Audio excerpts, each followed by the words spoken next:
We got about another minute. Sometimes we get antsy and then start early, but we're not going to do that. We're going to hold the line.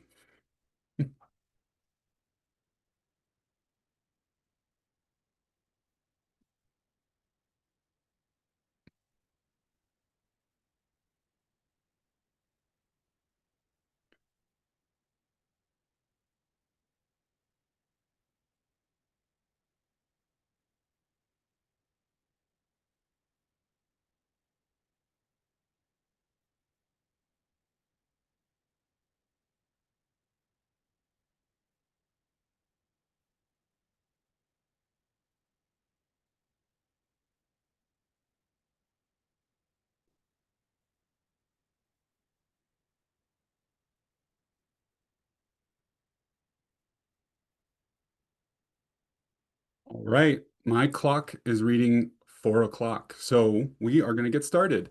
Welcome everyone to our weekly Thursday webinar. I've got a quick introduction here, and then we will get to the talk as soon as we can. For those of you who are just joining us, maybe for the first time, I just wanted to talk a little bit about us, Canyon Archaeological Center. We are a nonprofit located in Southwest Colorado. If you want to learn more about us, just go to crowcanyon.org. I know we're probably old hands at this point, but I just want to give a few pointers for Zoom. I want to make sure that you know that if you have a question, to put it in the Q&A, which is like basically circled here in red. Don't put your questions in the chat. I'm going to say it again for the people in the back. Don't put your questions in the chat. Put them in the Q&A. Also, if you're having problems with Zoom, you can go to Facebook. We're live over there too. And then we also sometimes put our webinars up on YouTube, so you can like and subscribe to our channel over there. I want to take a second to do a land acknowledgement. So Crow Canyon Archaeological Center acknowledges the Pueblo, Ute, Paiute, Dene, and Jicarilla Apache, people on whose traditional homelands our campus sits. With the work we are doing at Crow Canyon, we seek to bring light into the darkness of memory that these lands, waters, wildlife, and her descendants hold as a result of policies of removal, genocide, and displacement. We seek paths that support and align with Indigenous people and communities. With gratitude, we honor the contributions of present-day Indigenous communities, descendants, and colleagues with whom we partner who have helped guide our work and our mission. We want to welcome our college field school, our 2025 college field school. You can see pictures of all of our field school students here. If you want to learn more about our college field school, I'm going to keep it here for a beat. You could scan this QR code. I'm going to do three, two, one, and then I'm going to move on. With our college field school, we have amazing Indigenous scholars and residents that basically work with our field school students each week. If you want to learn more about our Indigenous scholars and residents, again, you can scan this QR code here. I'll keep it here for a beat. Three, two, one, and then we're going to move on. Um, just want to make a quick announcement for a 3-day immersive experience in the San Juan Mountains that we're holding, Crow Canyon is holding on Indigenous foodways. It's a workshop. You can hike basically around the mountains up here. You stay in the mountains and kind of forage for foods and make foods. Sounds amazing. Again, you can go to our website to our cultural explorations tab and learn more about that. We've got some upcoming webinar events that sound really great. Next week's, I believe, is one by Dr. Rhonda Brulat on the production of mezcal. Sounds great. And then the week after that is Rethinking the Origins of Horse Domestication and its Impact on the Ancient World with Dr. William Taylor. And that one seems like it's going to be really, really great. We just want to make sure that you all know that the Discovery Archaeology webinar series is made possible by the generous charitable gifts from you, and also our late friend Taylor Hasbrook.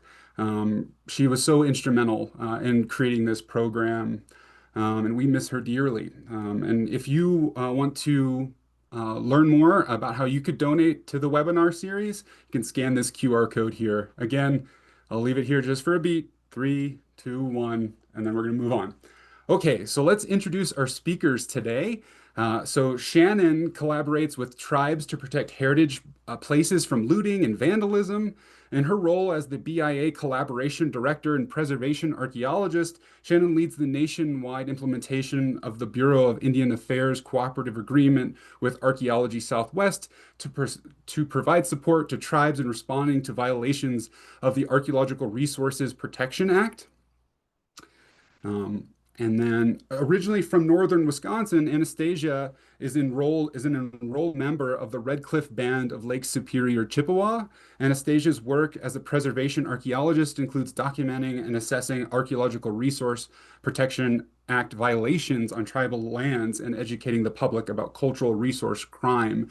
She joined Archaeology Southwest in 2024. So please welcome our speakers for today. All right, let me stop the share here. Okay, over to you all. All right, let me get my slides going here. 1 sec.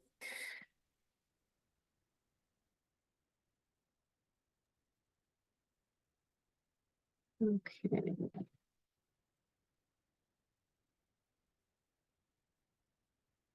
All right, can we all see our slides here? You are looking good. Okay, fantastic.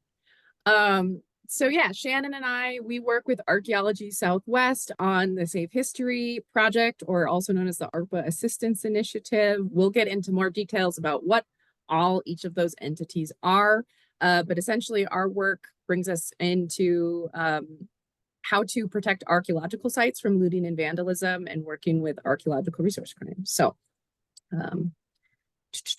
here we go. So Archaeology Southwest, we are a Tucson, Arizona-based nonprofit. We practice what's called preservation archaeology. And our mission is what's under our little logo there, exploring and protecting heritage places while honoring their diverse values. It's about recognizing archaeological sites and cultural sites as having more value than maybe just their scientific value or the historic value, but that there are descendant communities who might have connections to these places that might value these places for other reasons. We at Archaeology Southwest, we do research, advocacy, public outreach, and education about archaeology, stewardship of archaeological sites and landscapes, and we collaborate with Native nations as we try to do this work. The ARPA Assistance Initiative. So this is the program under which Shannon and I do our work. We have an agreement with the Bureau of Indian Affairs to do this work. Am I jumping on your slide, Shannon? Did you want to talk about this? Sure, I can step in. Okay.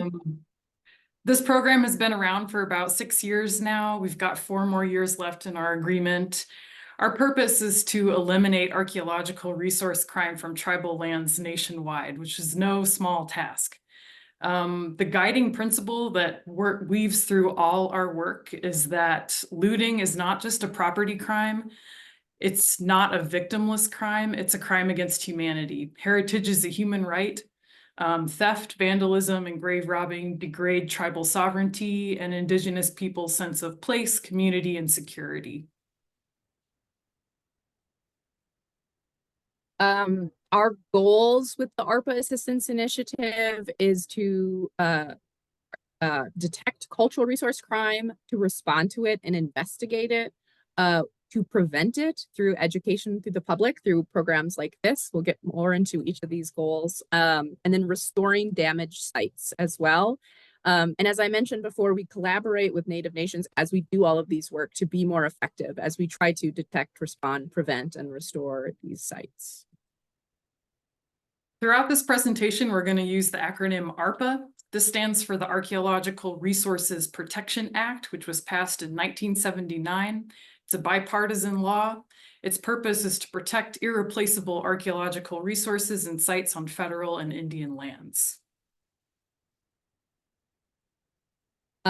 Who we are, so Shannon and I are archaeologists, and we'll talk a little bit more about ourselves here in a minute, but there's more than just us in this team.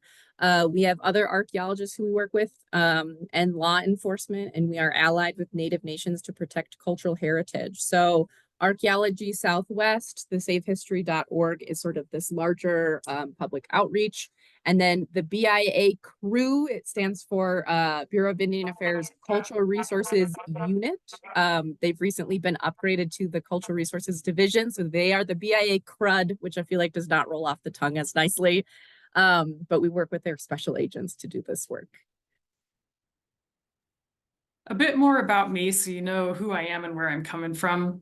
My family is from the rural Southeast. We moved around quite a bit. I continued that nomadic lifestyle into my early career in my 20s. I worked in cultural resource management as a field archaeologist in over 20 states for about a decade. So I moved around a lot. I saw a lot of different kinds of archaeology. Basically, cultural resource management refers to archaeology that's done in advance of big infrastructure projects like pipelines, transmission lines, roads. So I was able to see a lot of the country, and I saw a lot of looting and vandalism firsthand throughout that experience. I've been on the ARPA Assistance Initiative for about 5 years. It's been a real honor and privilege to work on this. Not many people get to work on archaeological resource crime or site protection in their regular everyday jobs. So I recognize that this is quite a privilege. Little about me. I am from northern Wisconsin. Shannon and I have some parallels in our life. We both grew up in Wisconsin. I'm from as far north as you can go. I'm a member of the Red Cliff Band of Lake Superior Chippewa, or Ojibwe. I'll use instead of Chippewa very often. We both got our master's degree at New Mexico State University, and we both have the same cultural resources management certificate, which I just think is sort of funny. I too did contract cultural resource management work, not quite as extensively as Shannon did. My work brought me I did that work for 4 years across states in the Midwest and the Southwest. I did used to work for my tribe. I've worked as a tribal monitor, monitoring construction, road construction. I was for a short while the mining resource specialist, and for 2 summers, but during college, I was the treaty natural resources intern there. And I am the newest addition to this ARPA assistance team, ARPA assistance initiative team. I started on June 3rd last year. So we are coming up on my 1-year anniversary working for Archaeology Southwest. So in another life, I also used to be a paralegal and, you know, writing, helping to compose legal documents and that sort of thing, which also comes is useful for this sort of work. Okay, so we're going to cover a couple of different topics in today's conversation. We're going to start out on what is archaeological resource crime. Sometimes we abbreviate it as ARC, but what is it? What does it look like? ARPA investigations, what goes into investigating these sorts of crimes. Shannon's going to cover for us the Romero site restoration case study. And then if you see an ARPA violation, if you see looting and vandalism, what do you do? You know, as a general member of the public, what do you have the power to do about these sorts of things? And then lastly, I'm going to talk a little bit more about our program, all the different things that we have done in the past and services that we can provide to tribes, as well as our safehistory.org and our public outreach. So I'll start with part 1. We'll go through some of the historical background and the motives behind archaeological resource crimes and the people who commit them. Next slide. Looting and destroying heritage is a feature of colonialism, and it was brought to this continent by European settlers. In 1620, the Pilgrims landed at Plymouth Rock, and in their journals, they describe looting graves almost immediately. They were looking for corn, for seed, for food, but they also describe in really lurid detail the kind of items and belongings they were finding. So this tradition continues in a lot of settler communities, especially in the Southeast and the Southwest. It became kind of a everyday, normalized Sunday afternoon tradition that people would do. Oftentimes parents would teach their children how to find sites and how to loot them. So this is really a long-standing, centuries-old issue that we're dealing with. Next slide. Looting, theft, and grave robbing are some of the most serious aspects of archaeological resource crime. These often are committed by folks who have other criminal records, so they may be involved in domestic violence, drug violations, trafficking, that sort of thing. Their motive is profit. Sometimes people see it as a way to make a quick buck. Other times folks are more collectors. They think they're preserving history by collecting things and putting them on their mantle or in their attic. But in reality, this is really kind of selfish, you know. They're keeping it for themselves and cutting off any kind of access for descendant communities. I also think they get a thrill from this finders keepers attitude of finding things, feeling like they've discovered something, that type of thing. This is an ad, I think it's probably from the 80s or 90s based on the guy's Unabomber sunglasses. A lot of the messaging from that time was really about prosecutions and convictions as deterrents. So there's a lot of threats about getting arrested. You'll see in the kind of signs and literature from that time period. And later in the presentation, Anastasia will share some of the messaging we use today in our signs and billboards and other projects. Next slide. Unfortunately, this tradition continues into today. These are screenshots from a couple social media and TikTok accounts with pretty huge followings, which is disturbing. These are young folks, millennials, Gen Z, who are teaching each other how to skirt the laws and how to find treasure. This is really unfortunate. They know the laws really well, and people are interested in it too, so they've amassed these huge followings. Next slide. Vandalism comes from a little different place. It's often different kinds of people whose motives may be emotional or political. There have been some racially charged, basically hate speech, vandalism cases, especially in Utah in recent years, you may have heard of.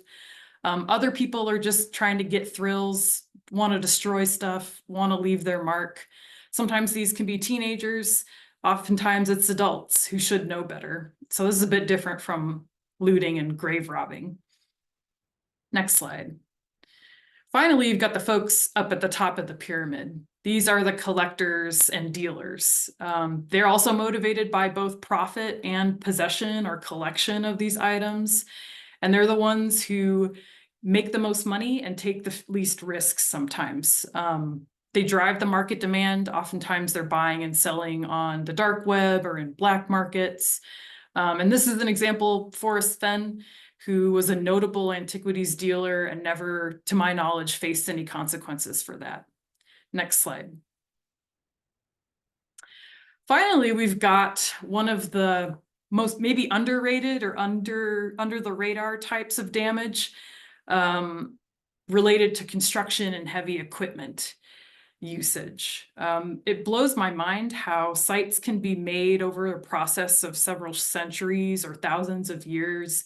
People live there, people build structures, and then someone with a bulldozer can destroy a site in 3 minutes.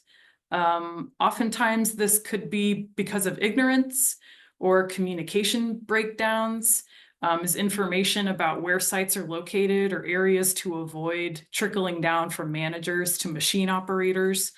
And a sense of urgency can also make these more likely to happen. So several of our most recent cases have been related to this type of damage. Next slide.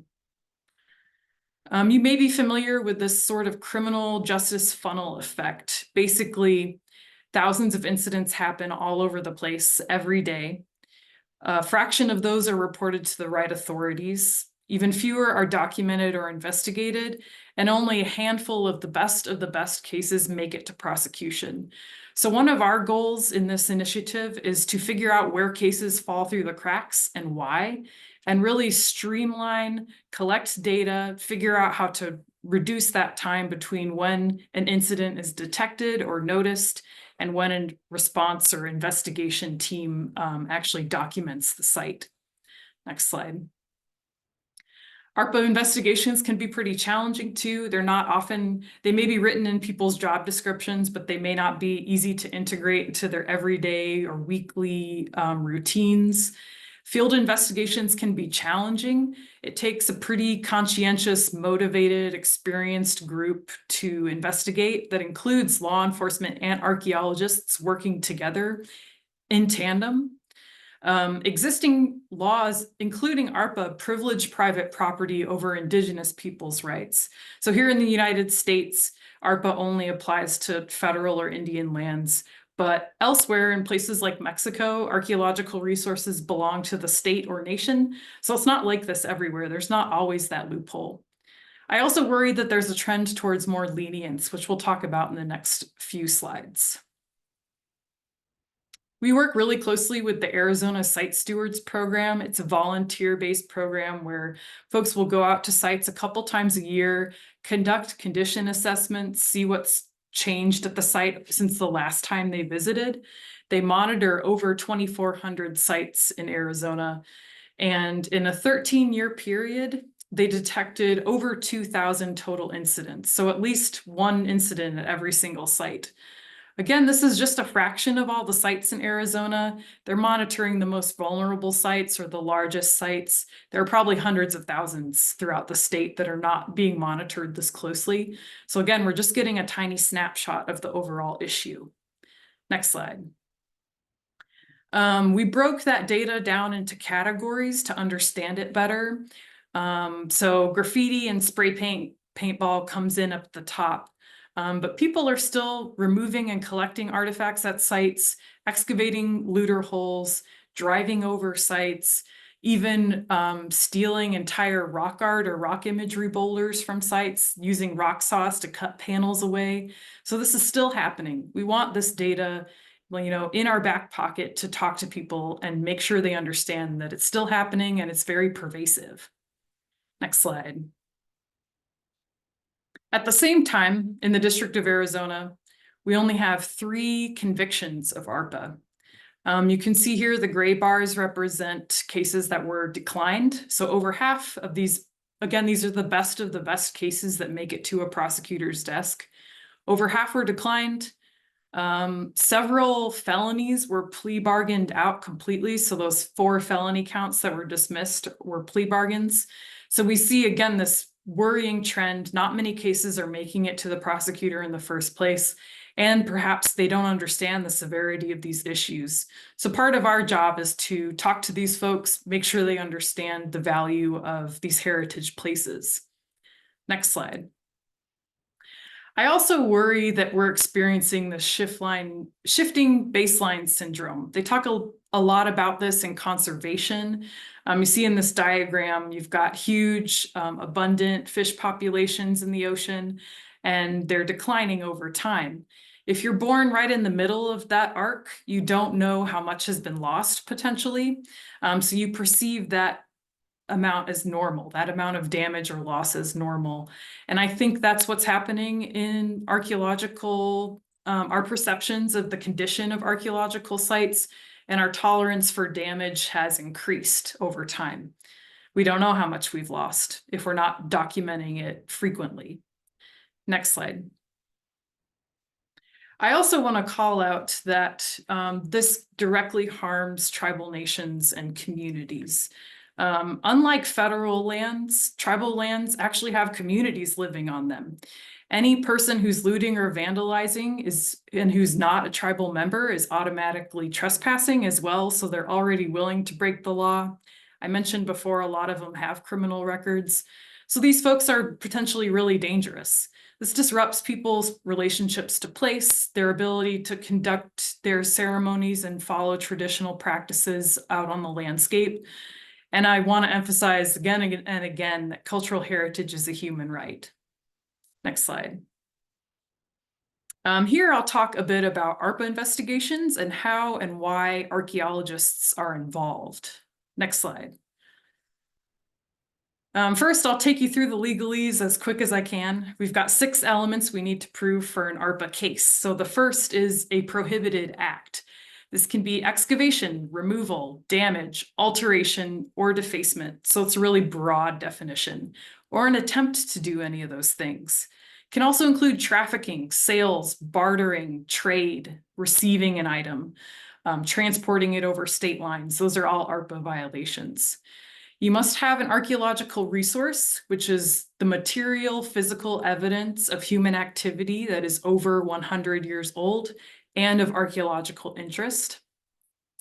It must come or be situated on public or Indian lands. Again, we've got that loophole for private lands. For a felony, you must have a commercial and or archaeological value, plus the cost of restoration and repair over $500. So we track all our costs and have to come up with an appraisal, a monetary value for the damage. And ARPA provides a way for legitimate archaeologists to conduct archaeological excavations in consultation with tribes and federal agencies. So any archaeologist who's outside the bounds of their ARPA permit, or anyone who digs without a permit, is in violation of ARPA. 6 is intent. So generally we need to prove that a suspect knew they were violating ARPA and knew that they were disrupting or damaging an archaeological resource. Next slide. So the lead archaeologist's role in ARPA investigations is to verify those elements are all met in consultation and collaboration with law enforcement. Lead the team in processing each damage area as part of an overall crime scene. We will write a report with those value appraisals, and we may act as an expert witness in the courtroom. Next slide. This really involves a mindset shift. We need to work really closely with law enforcement and kind of co-educate each other. I think both sides come in with a lot of preconceived notions about the other, so it's really important to have clear lines of communication. Ultimately, law enforcement is in charge, and the case agent makes the decisions and works really closely with tribal historic preservation offices as well as we work through these cases together. Next slide. Our job is to process and quantify the damage areas. So we process or screen all the back dirt. All the artifacts are evidence, they've all been disturbed. And our goal is to get a really good documentation of the hole or the size of the damage, so we can translate that into those value calculations. Next slide. The first is archaeological value. That's basically the cost it would take, including labor, travel, any kind of analyses that an archaeologist would do at the site that's proportional to the damage that was done. Next slide. Commercial value. This one's a little uncomfortable, especially for people doing their first damage assessment. Archaeologists have an ethical mandate not to contribute to any kind of commercial valuation, but in this instance, we need it for the damage assessment. So we look for fair market values on places like eBay, books like the Overstreet Guide. Next slide. And then finally, the cost of restoration and repair. So this is basically the cost of the archaeologist's part of the investigation, the damage assessment itself, and then any costs necessary to restore the site back to its original condition as much as that's possible. And we'll dig into that in the next couple slides really in detail. Next slide. But first, I want to mention that there sometimes can be a disconnect between the values articulated in ARPA and cultural or indigenous values associated with these heritage places. Oftentimes, the damage assessment may involve screening dirt, potentially handling things that have been disturbed. Ancestors and belongings may be collected as evidence. This is something we've got to talk about and come up with a duty of care in consultation with tribes before we set foot on a site, and make sure we're doing everything according to their wishes. This also intersects with NAGPRA as well. NAGPRA is generally a trafficking crime when human remains are trafficked, but we have to follow NAGPRA protocols in our work on a damage assessment as well. And then those values, you might notice that none of them really articulate any kind of cultural value or victim impacts. So that's something kind of looking to the future. We're thinking about how to incorporate those more. Cost of restoration and repair can include ceremonial reinterment of human remains and that kind of thing, revegetation, but that doesn't really get to the core of cultural values. And some other laws in other countries get closer to that. So looking to the future, we're thinking about that as well. Next slide. So in this last section, I'll talk about a case study we did at a site with some older damage. Next slide. As I said, cost of restoration and repair can include a lot of different kinds of actions to restore a site. One of the biggest ones we do a lot is putting up signs or fences, other protective measures like trail cameras. And in this case, we decided in consultation with tribes to backfill the site and recontour the ground surface to disguise the damage. Next slide. Sites are non-renewable. Once they're damaged, it's really impossible to put them back together, but visually disguising the damage, putting a place back to its original condition is a proactive way to protect it. If you leave holes open or you leave graffiti up, it might make visitors think that this is a normal thing to do or acceptable behavior. So the more that archaeologists and other folks who are stewards of these places take responsibility and clean up sites, the better. Next slide. I want to acknowledge that true restoration is really rarely possible too. These places hold multiple types of values. A lot of times we can restore them visually, but it's really impossible to just restore them in other ways. And some tribes may choose not to restore these places and kind of leave it as a monument to what happened. It's all kind of done in conversation and consultation and the best kind of coming up together with the best ways to preserve a site and preserve what happened there. Next slide. So this backfilling project we worked on is at a Hohokam village. These are ancestors of the O'odham Nation here in southern Arizona. This village is located in today's Catalina State Park, which is co-managed by Coronado National Forest, just outside of Tucson. There are 2 ball courts, and there was some older looting at these in these areas, a couple decades old. You can see an illustrator's interpretation of a ball court on the right hand in the image here. Next slide. In 2020, that apocalyptic summer, if you were in Tucson, you probably remember the Bighorn fire that swept through the Catalina Mountains. It unfortunately burned a portion of the site too and revealed some of these older damage areas. So inside that red circle, you can see the ball court itself. A couple damage areas are at the bottom of that circle. And then in the lower right-hand corner of this image, there's another looter's pit that's pretty obvious with some back dirt and rock strewn around it. Next slide. And this is just a map version of that same image with the ball court berms, the earthen constructed berms in purple. And then 4 damage areas we chose to backfill. Next slide. We use this as an opportunity, especially since it's older damage, to conduct an advanced ARPA training. We work really closely with the Gila River Indian Community's Cultural Resource Management Program, as well as Coronado National Forest. So they each sent a group of archaeologists for a couple days in the classroom, practicing damage assessment methods and learning about forensic techniques. And then we took it out to the field, processed all that back dirt as if it was a real crime scene. Next slide. Here's one of the holes. We can show you before and after progress. So you can see that kind of donut-shaped ring of back dirt around it. It's pretty deflated, pretty old. All those rock cobbles were part of that original ball court construction. So this is one of the ball court kind of earthen berms that they dug into.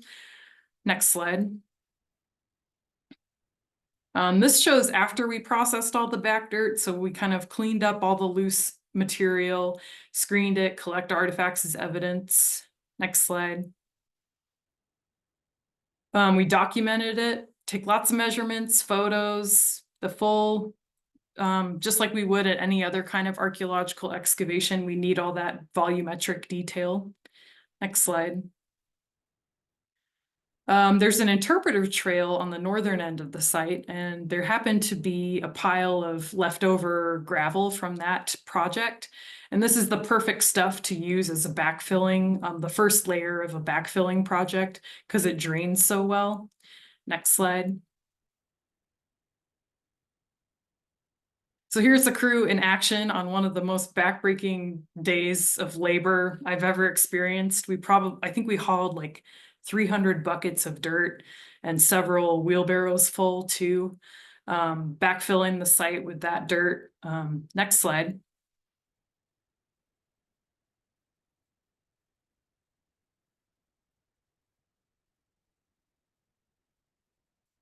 Did it transition? There you go. I might have froze or something. Okay, So it took a minute to load. okay, so this is what it looked like after we backfilled, and you can see we kind of restored that even ground contour surface. The vegetation took over really quickly, so this area looks much better now and much more disguised, to kind of protect the place from future people who might think that it's okay to dig holes. Next slide.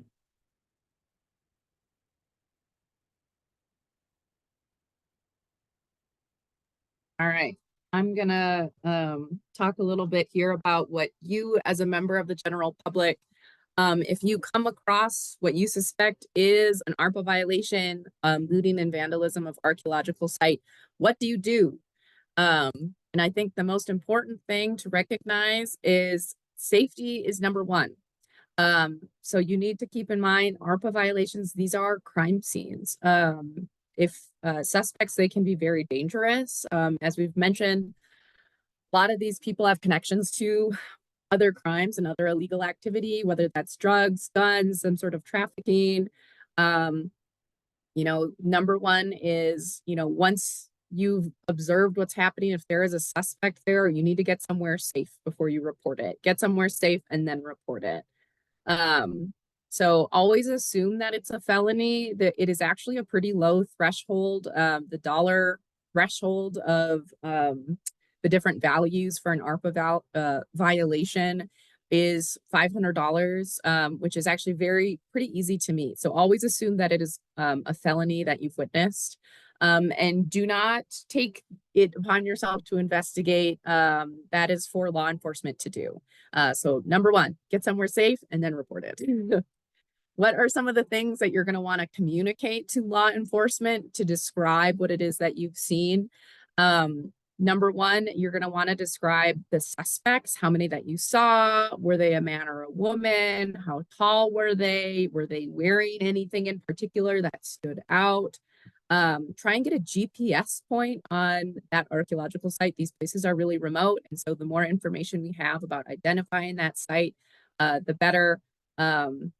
Vehicle descriptions. If you see a suspect getting into a vehicle, get that license plate number, get the make and model of their car, and make sure that you have that available to share as part of that description. And then really think about how to describe what it is that you saw.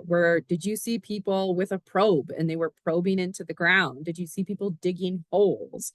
Did you see the suspect collecting artifacts from the site? Or did you see them with a spray paint can in their hand or a rock in their hand and they were writing their name or something?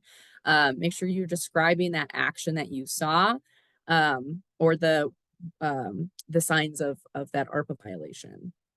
So I'm going to go into some details here about different types of looting and vandalism and what that can look like, common things that we see. So rock art vandalism, as Shannon has mentioned, is some of the most common ARPA violations that we see. Graffiti is really common. It comes in lots of different formats. Spray paint, people, writing their name and scratching it in. Rock climbers will sometimes leave chalk and rock climbing bolts on panels. So if you are part of the rock climbing community, I know that they often talk to each other and try and discourage those members of the community from doing those sorts of things. So make sure you talk to your people and spread the good word about rock climbing responsibly and not in cultural sites. Bullet holes, a lot of people will use rock imagery as target practice, which is pretty upsetting. In chisels and power tool scars, we do see this. People will take a rock saw and just cut a rock art panel right off of the wall. And theft of whole boulders, they'll take those whole boulders and put them in their yard. So keep those in mind. Those are all sorts of things that you might see. For that classic sort of looting, we think of people digging holes. So the difference between these sorts of holes that you see in these pictures and the sorts of holes that archaeologists dig is that archaeologists, we tend to dig really square holes. When I did work in the Midwest, I tended to dig a lot of super circular holes. So no matter the shape of it, one thing that all archaeologists do is we put the soil back in the hole after we've done the digging. You notice here, some looters, they might leave that back. They might put their back dirt back. They might get pretty smart about it and put it back in. Oftentimes they're pretty sloppy and they will leave their back dirt out on the surface. So you can see here that these don't look like badger holes. They don't look like a cow that's been settling down into the soil or anything like that. This one here, if you can see, my mouse has a pretty sharp, tool shaped sort of mark on it. So things to keep in mind. Surface caches, excuse me. You'll find these at sites that get a lot of visitation from a lot of different people. And oftentimes these are just built up, one shirt at a time or one lithic at a time. It's, one visitor coming, they see something cool. Wow, this is amazing. I'm going to put it down in the pile. And then all of a sudden the integrity and the context of that site has been totally blown up. It's important to keep in mind that some of these sites have been used for centuries. And that one part of the site might have been an earlier part of the site than the east end or the west end of it. Or that one part of the site was maybe used for creating stone tools and the other site was used for cooking, or the other side was used for habitation. But now all of that's gotten jumbled up and we've lost some of that data and we've lost some of that information. And these just sort of take away from that sense of, pristineness, I guess. I'm making up a word maybe, but of having these sites stay intact. So I encourage people, please, if you go and you visit these sites and we have collectors piles like this, don't add to them. Other things you might see on sites that have experienced ARPA violations or is, I'm going to point out here with my mouse if you can see it. This is a probe. A lot of looters will use this probe and they'll use it to probe into the ground and kind of test around to see if they feel for artifacts. And that can damage artifacts. You'll see here that this ceramic sherd has a hole in the shape of that probe. Some looters will brag that they can tell the difference between Mimbres pottery versus, any other kinds of pottery, which is kind of weird. But people are using these tools. So if you see someone out being suspicious on an archaeological site and they have a probe like this, that should set off your red flags. Unpermitted heavy equipment. It can be, as Shannon said, it can just take a couple of minutes and, just having a thoughtless moment and all of a sudden you have driven your truck through an archaeological site and you've got these huge gouges through what could have been an otherwise, beautiful and intact site. A lot of developers ahead of that development, you're doing your compliance work, meaning you're having the archaeologists go out, survey and say, don't put your road here because this is an archaeological site, put it here. Sometimes people will just ignore that plan and go right wherever they want to, and that ends up damaging a lot of sites. So keep that in mind. If you are out driving, you've got any big heavy equipment, be careful on where you're going. Make sure you're sticking to those plans and you're avoiding those archaeological sites. Or if you see this sort of damage, you can report this. So So how do we choose our sites? Or how do we choose our cases? You know, how do we know whether or not this case is going to be a really successful case? We have different ways of prioritizing them. Number one is if there is a known suspect, we get a pro tip and there's a suspect in it. We tend to bounce on those cases really quickly. We start investigating those right away. If there are human remains on that site, that also is going to make us want to prioritize that a little bit more. Those are things we want to get taken care of faster. If the damage is really fresh, it's less than 30 days, that's, you know, a good case. If it's a lot of large or significant damage, or if there's a high potential for repeat violation, or if that archaeological site that's been impacted maybe is like a sacred site, or something that gets a lot of visitation from the community. People really care about that site, and it's really disturbing to see an ARPA violation, to see looting and vandalism there. We're going to prioritize those sites and try and get these taken care of as quickly as possible. So forensic evidence, as Shannon has mentioned, when we do our field damage assessment as archaeologists working with the law enforcement, any artifacts that were affected by looting and vandalism that are still on the site, they often get collected as evidence. Well, we also find forensic evidence.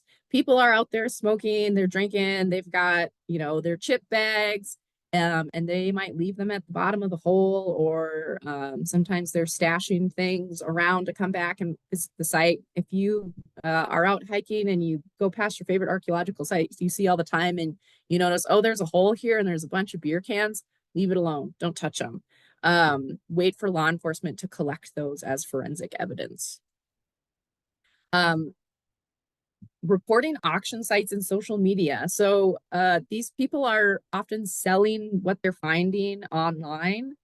And if you come across these, which is very likely, they're using things like Facebook Marketplace, Instagram, TikTok, eBay. eBay actually, as a company, works really well to help us try and identify those things, but sometimes things slip through the cracks. So if you ever identify someone trying to sell what you suspect are illegally looted artifacts, make sure you take screenshots of all that information. You're writing down their username, you're writing down the website or the app that you're using to view that information, and assume that it's always going to be deleted right away.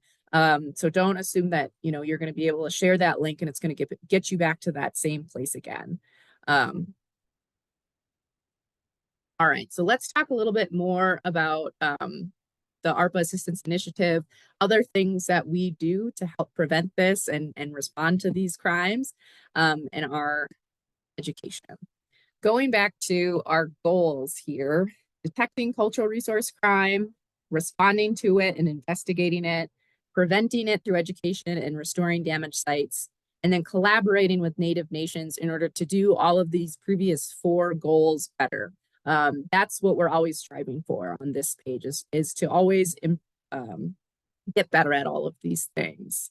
So I'm just going to kind of go through each one of these goals on different steps that we've taken and projects that we work on in order to try and achieve these goals. So detection, we want the community to get involved. So everyone here who's on this call, thanks for being on this call and learning about this. When if you see ARPA violations, if you see looting and vandalism, please report it. If you are the sort of person who likes to talk on the phone, I'm a talker, you can call 1-833-END-LOOT. If you're a little bit more shy and you'd rather do an online submission, you can do that at savehistory.org, our website. And we have this submission form that you see here on the right. All of that information I talked about the description of suspects, taking a GPS point if you can, if you've got photos of what you've seen out there, this is where you're going to report that. Again, safety is first. Wait until you are somewhere safe before you do this. We also detect archaeological resource crime through site monitoring. We have a law enforcement liaison, and he visits 27 at-risk sites. And we've distributed over 50 trail cameras to tribal law enforcement. And we work really closely with the Bureau of Indian Affairs Office of Justice Services. And we do a lot of training with tribal law enforcement as well. So responding to ARPA violations, we are on that potential strike team if a tribe requests assistance in reporting an ARPA violation. Shannon and I and others on the ARPA Assistance Initiative team will come out and record those crimes and work with law enforcement to do that. And we do training. So this is a picture here of our law enforcement liaison, Dusty. He's a retired BIA special agent and a current White Mountain Apache Ranger. And we'll train, we put law enforcement officers and archaeologists all in the room together, and we make them work together to record a mock crime scene, a mock looting crime scene. And we talk about the laws and we talk about all the different nuances of pursuing these crimes.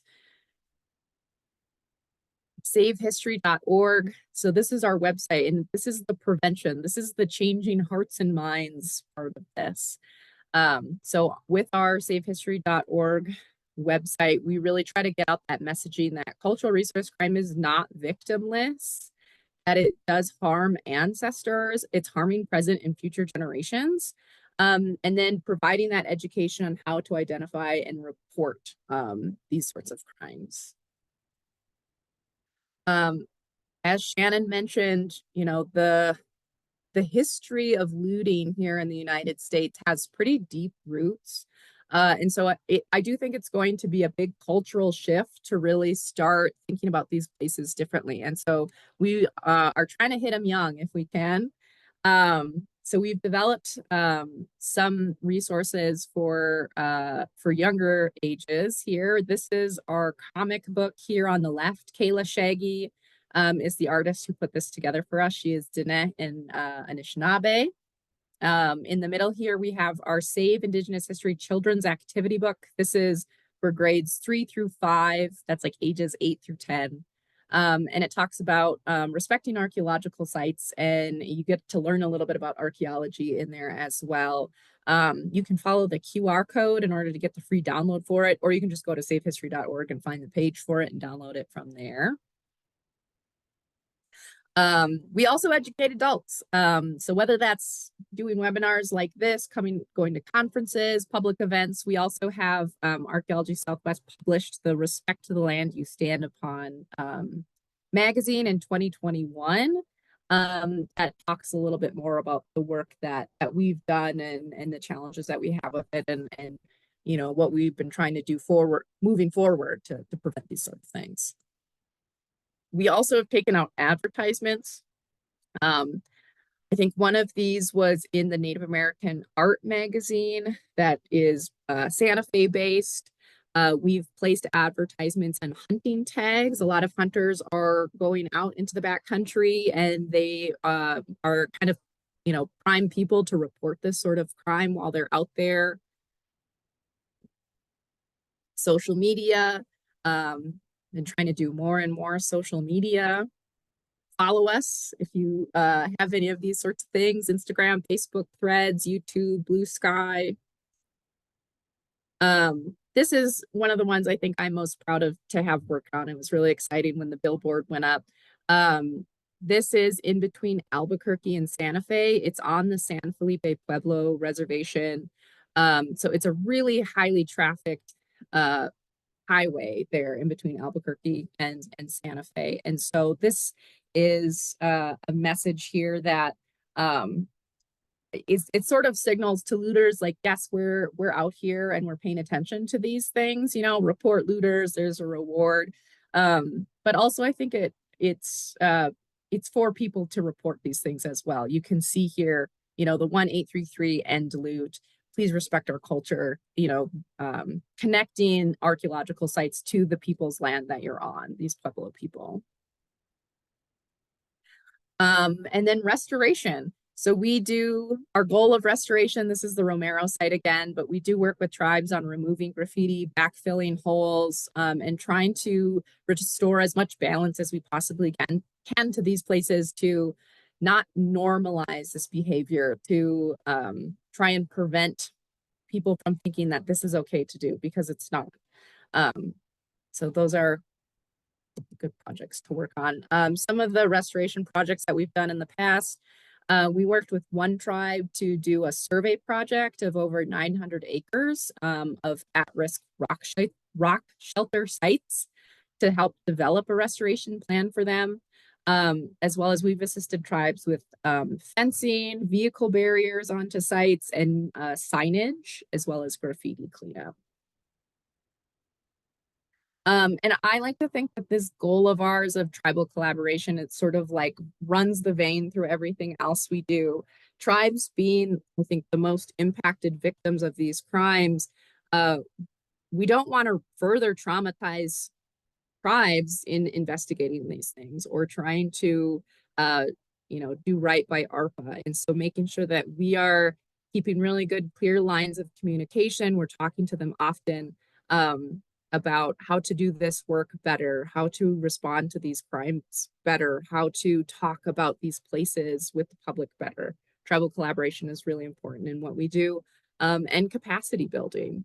We do those ARPA trainings with law enforcement officers and archaeologists, and very often they work for tribes. We want tribes to be able to independently investigate these things and prevent these sort of crimes on their own terms. And so giving them as many tools as they can to do that on their own is a big part of that capacity building and supporting tribal sovereignty.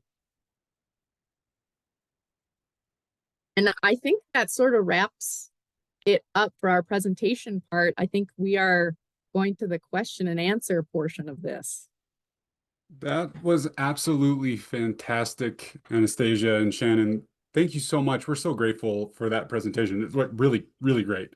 Thanks. We've got a number of questions, so I'll just kind of get them started. We've got a number of people who are asking about, kind of funding just in general, funding sources and the future funding. I just wanted to open it up if you all had anything to say about that. I'll be careful and diplomatic in my answer to all those questions. Okay. We have funding in place, but we have been advised to be careful with it. Okay. So Okay. we should exist for a couple more years. Great. Good. That's good. Let's see. We have one participant here that is asking, I've noticed in about 45 years of visiting sites across the Southwest that there are more signs about not creating these sherd piles, the collectors piles. Is that making a difference in the frequency of them, you think?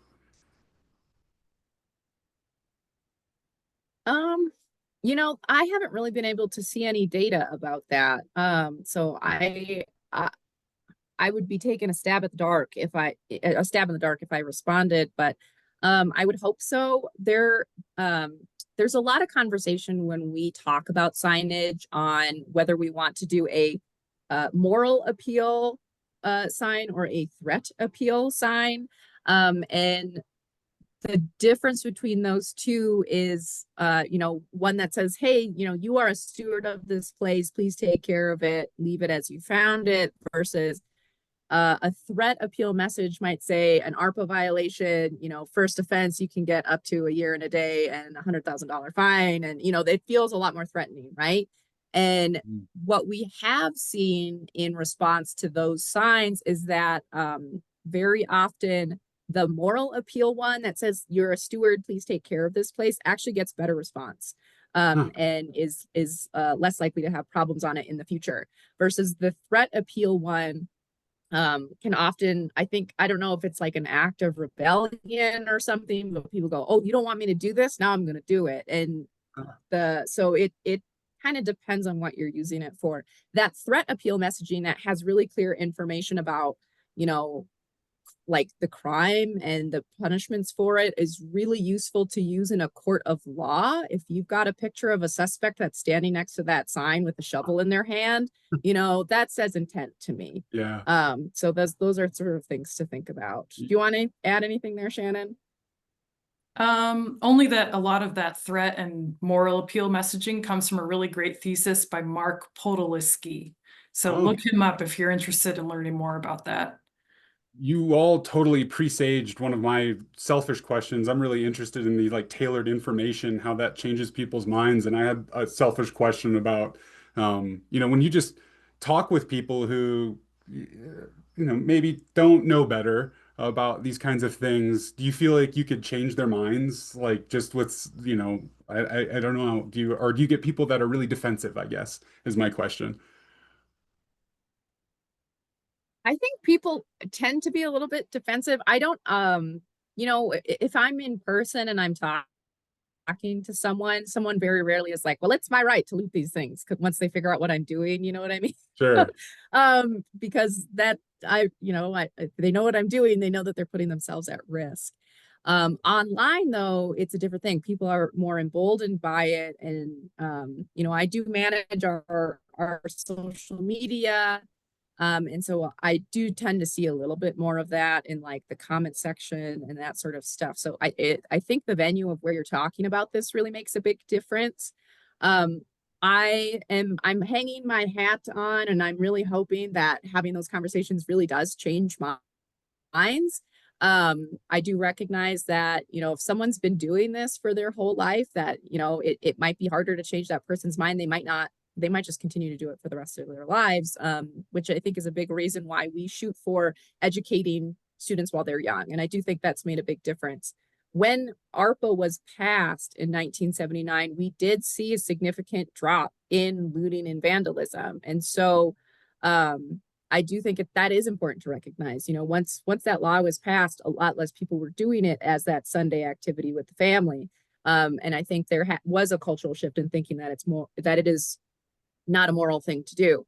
But there are the people who have different motivations in doing it that might need a little bit more convincing. Gotcha. One of the things that's going on right now on the Q&A over here is that you got a lot of people and also in the chat giving a lot of compliments on this presentation, and they're Oh, wondering, thanks. did you say it was okay to put this on YouTube? Yes, it'll Oh, be up there. Okay, yeah, great. Because there people that's are good. like, oh, I want to, get back to those statistics and things like that. People really enjoyed this, and rightfully so. You all did a great job. I think we're gonna cut it here. I want to be respectful of your time. There were a number of questions. Is it okay if I say that people can email you if they have any Yeah, questions? we have the Safe History email. Okay, Hello@safehistory.org. It loaded. But yeah, the hello@safehistory.org. You can send questions there, and we can talk more about, if you have questions, concerns, you want to learn more about resources that we have. We're really happy to share those there. great, awesome. So one of the things for everyone that was looking to ask maybe some questions, Ben just put that email address in the chat, so you can have a second to copy that. I'm going to be selfish and just say, Shannon, that I was literally talking the other day about the shifting baseline syndrome. I'm an environmental archaeologist and zoo archaeologist, and I also focus on fish too. And so I was thinking about this, exactly how you were talking about it. It's so fascinating. And I just wonder, if there's anything with remote sensing or any aerial photography through time where people could apply that concept and actually measure that, the shifting baseline syndrome. Just Yeah, we've been working with a satellite-based detection company that works a lot on like big defense military projects. And uh, they have ways to detect change, like satellites that fly over sites at a regular interval and can detect changes, even subtle things like vehicles coming in, holes, overgrazing, that type of thing. So we don't have a case study yet, but it's something we're looking at. oh, that's great. That'll be really important. Um, okay, we'll call it here. Thank you so much again for taking your time to do this. You have so many people in the comments just saying how great this was. So Thanks. we will say goodbye and see you all next week.